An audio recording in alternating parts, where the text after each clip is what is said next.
Welcome to Fox 54 News at 6. I'm Kenesha Dees. Heated discussion during a city council meeting in Muscle Shoals last night regarding the termination of the city clerk.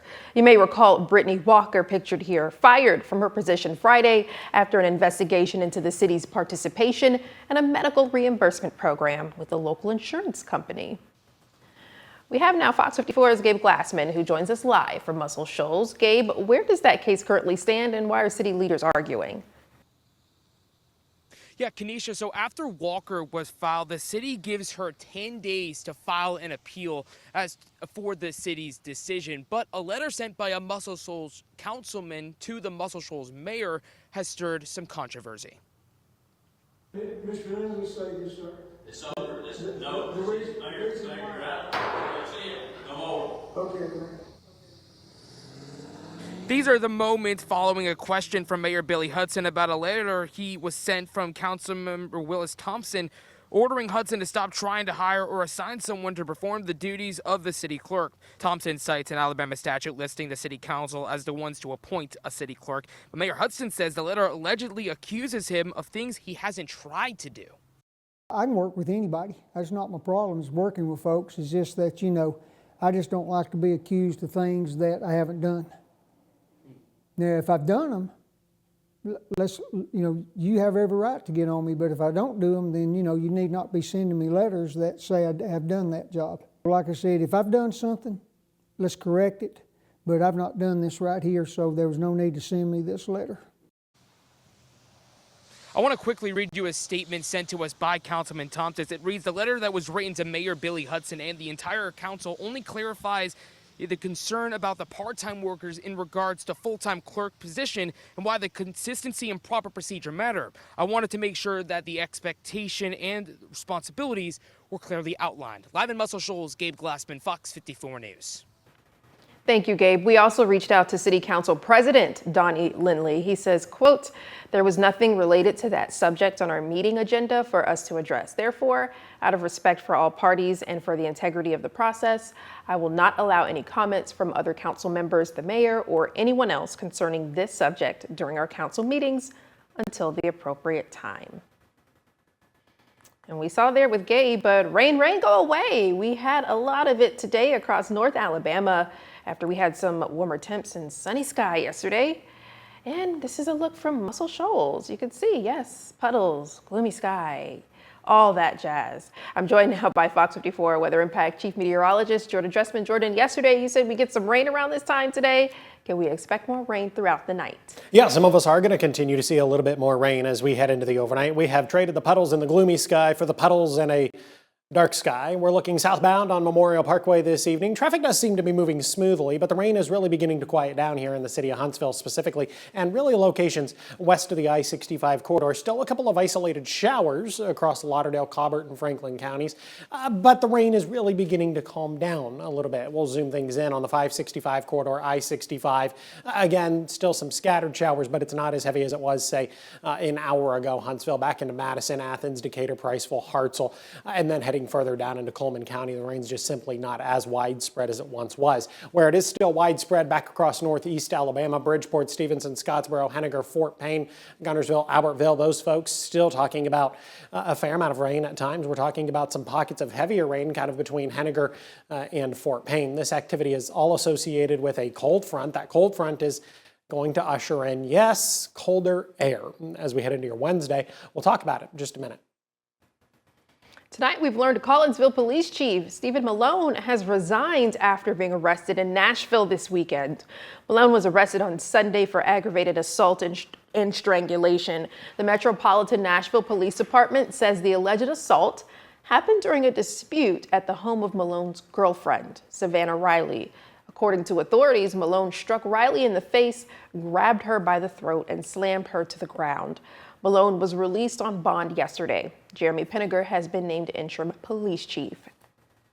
A suspect in a multi-state fuel theft case has been arrested in DeKalb County. Here's a picture of it. The sheriff's office says a deputy stopped a U-Haul van yesterday morning on Highway 117 in Mentone near East River Road. During that stop, the deputy discovered about 600 gallons of diesel fuel stored improperly in large tanks, along with electrical switches, wiring, and remotes, authorities say. The suspect, pictured here, identified by authorities as Michelle Alvarez.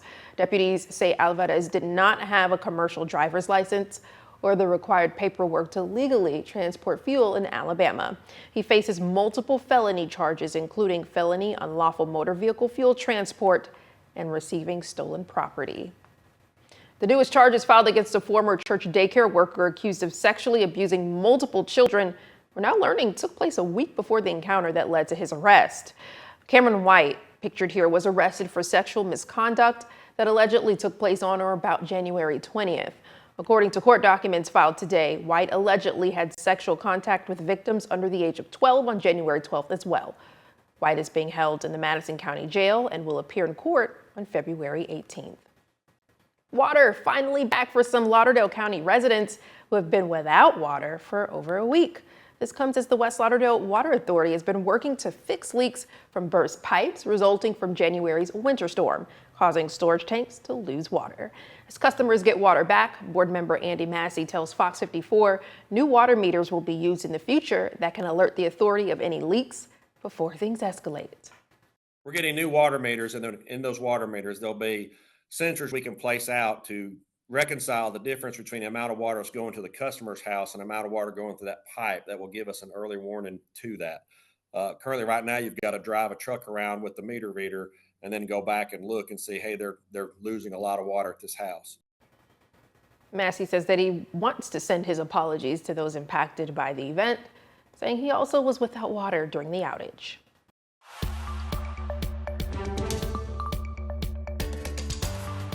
Ken McFeeters is filing a legal challenge over U.S. Senator Tommy Tuberville's eligibility to run for governor.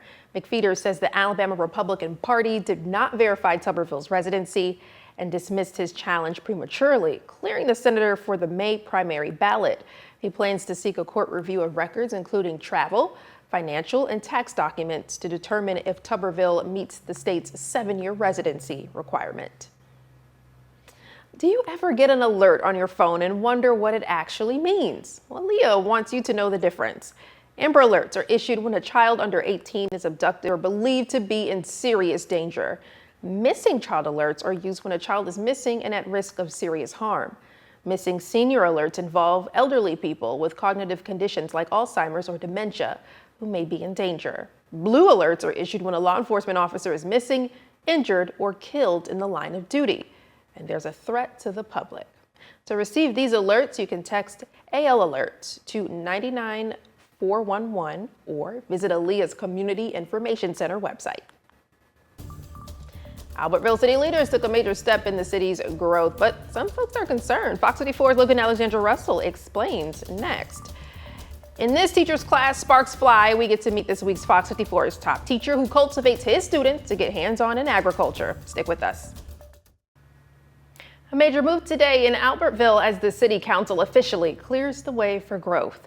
This morning, leaders adopted a revised zoning ordinance, the first step in a two-phase plan to rewrite the city's blueprint for growth. FOX54's Logan Alexandra Russell explains that while the city calls it a cleanup, longtime residents are saying the real challenge lies in addressing aging infrastructure and the surge of short-term rentals.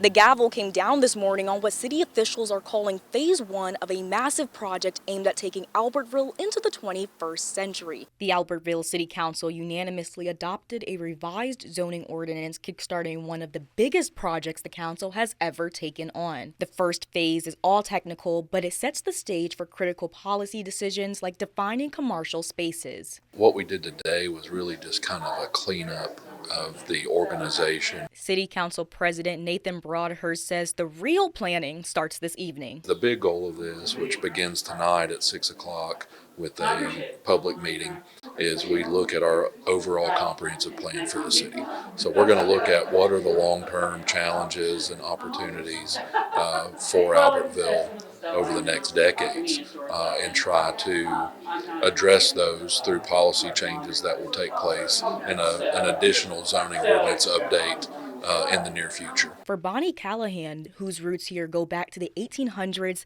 the concern is ensuring the new map eliminates spot zoning, where businesses pop up in the middle of quiet residential blocks. Callahan says she would also like to see more regulations around short-term rental properties. We do have Airbnbs and VRBOs in residential sections. I'm in the historic district, and there are 2 homes that are Airbnb at this time, and one of them features housing 22 people overnight. Well, I don't really want to see what 22 cars would look like. Not that that would be the effect, but it's not a residential thing. Callahan believes the focus should be on modernizing infrastructure and giving the city a facelift. The city says public feedback on these infrastructure goals is vital before they move into the second phase of the plan next year. In Albertville, Logan Alexandra Russell, Fox 54 News. You can head on over to fox54.com for the links to the zoning map and the ordinance. This teacher we're about to meet is all about agri-science and confidence boosting. A look at all the sparks that fly in his classroom in this week's Fox 54's top teacher. In the meantime, Jordan, we've had an abundance of rain today. Yeah, and it's continuing this evening, and it's going to continue for the next several hours. On the backside of the rain, cooler air builds back into the Tennessee Valley. We'll talk about it in just a couple of minutes.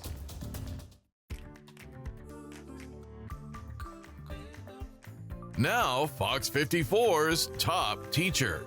Sponsored by Calhoun Community College. This educator we're about to meet, sparks fly in his classroom. Literally, he's an agri-science teacher in Lawrence County and was nominated by one of his students who says he inspires future farmers and ag educators like her. We hear from her and get to meet this week's Fox 54's top teacher, Jonathan Lehman from Lawrence County High School.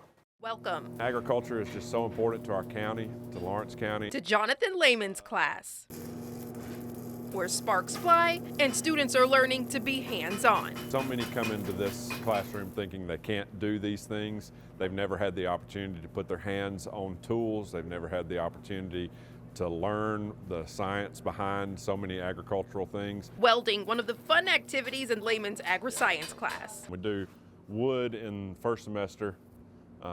And then we do metal second semester. We also do small engines, and we have a greenhouse that we'll set up in the spring. He's taught at Lawrence County High School for 4 years, and for a total of 17 years.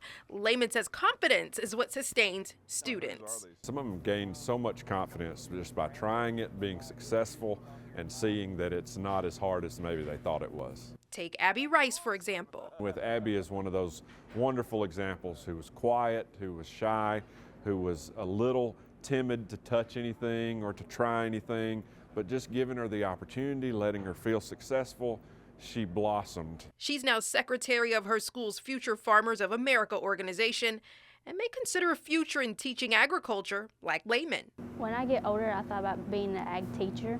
Abby says Lehman is there for her inside and outside of the classroom and shows up in a positive way. Whenever he's in there, he's just always brightening up the mood. For Lehman, that bright spark to keep his students believing in what they can do in the community around them. We need more people going into this field, and I get to teach some wonderful hands-on skills that are also being lost, I believe. Congratulations, Mr. Lehman. What an impact. Check out the moment he was surprised by Abby and listen in on how she says Mr. Lehman helped her open up more in his class right here on Fox 54 Plus. Don't forget to nominate a teacher on fox54.com. Now, the Tennessee Valley's certified most accurate forecast from the Fox 54 Weather Impact Team. Here's a look out in Lauderdale County. Very gloomy, very cloudy, very different from what we saw Monday. We started the week off with blue sky and sunshine, and now it's just rain. And it's just sad. Wet mess. And yes, a wet mess. And honestly, the weather is only going to continue to go downhill. Oh boy. I know, I'm just a bundle of joy this evening, aren't I? Thank you. But it's going to get better. You know the old phrase, it's got to get worse before it can get better? Very true. Yeah, that is the 7-day forecast, and we'll get to the 7-day forecast here in just a few minutes. Live look out over the Parkway this evening. For the most part, it appears traffic seems to be moving smoothly. Roadways wet, of course. We've been talking about rain for the last several hours. Kind of began to push its way into the Tennessee Valley right around the lunch hour, and is continuing to stick around, though becoming much more isolated across northwest Alabama. Lauderdale, Colbert, down into Franklin County. Maybe a couple of you are waiting on some loved ones to get home this evening. Still talking about some scattered showers across the 565 corridor, I-65, Ardmore, down into Athens, Decatur, Priceville, Hartselle, and then heading down into Coleman County. We're still talking about some scattered showers, but the rain is not overly heavy at this point, so that's definitely a little bit of good news across Madison, Limestone, Morgan, and then even down into Coleman counties. The folks that are still dealing with the widespread rain are back across northeast Alabama. Stevenson, Scottsboro, Henniger, back into Fort Payne. Those folks still dealing with some moderate to at times heavy rainfall, beginning to see some breaks in the rain. Gunnersville down towards Albertville. A little bit of good news there. But if you are over in northeast Alabama this evening, rain more widespread, so it's probably going to take your loved one a couple of extra minutes to get home. All of this activity associated with a cold front. Look at this. Rain extends all the way into central South Alabama, back into central and South Mississippi, even talking about some rain associated with this cold front back into the great state of Louisiana. Of course, the cold front is going to drop our temperatures. Not right away, though. We're going to hold somewhat steady in the mid and upper 40s through the rest of the evening. That'll be quite nice. Small chance of rain on Wednesday. That is mostly to account for the fact that we could see a little bit of drizzle, say between the hours of 12 a.m. and 4 a.m.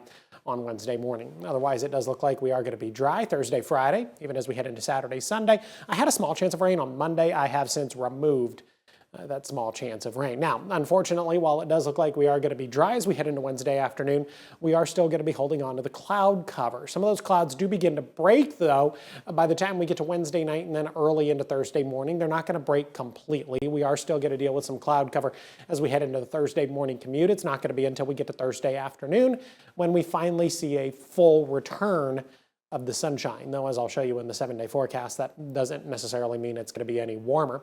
Temperatures climbed into the mid and upper 50s this afternoon, even saw the lower 60s over in northwest Alabama. These temperatures occurred before the lunch hour. Cold front moves through as we head into the evening and then through the course of the overnight, and there's going to be an immediate change in the wind direction, not just across the Tennessee Valley, but across much of the southeast. Our winds are now going to have a solid northerly component to them, and that is going to allow that much cooler air to build in for both Wednesday and Thursday. 42 degrees on Wednesday, 41 degrees on Thursday, but again, Thursday is going to bring some sunshine, so that'll be nice. Friday looks fantastic, though. Got to get worse Wednesday and Thursday before we can get better Friday. 50 degrees on Saturday. Now, we do head into fake spring Sunday, Monday, and Tuesday of next week. 58, 57, and 63 as we head into next Tuesday.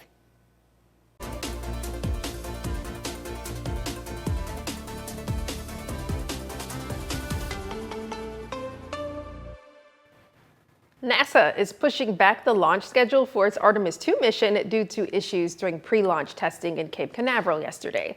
NASA completed a wet dress rehearsal, successfully fueling the rocket and running a partial countdown, but there was a liquid hydrogen leak that caused the launch's delay.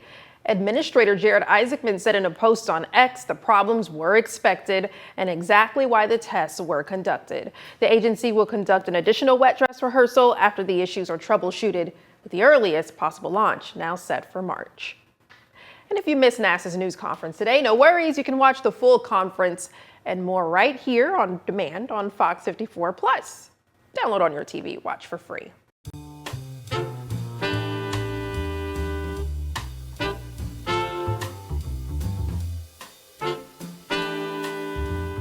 It's officially Black History Month, and it's being celebrated on the big screen right here in Huntsville.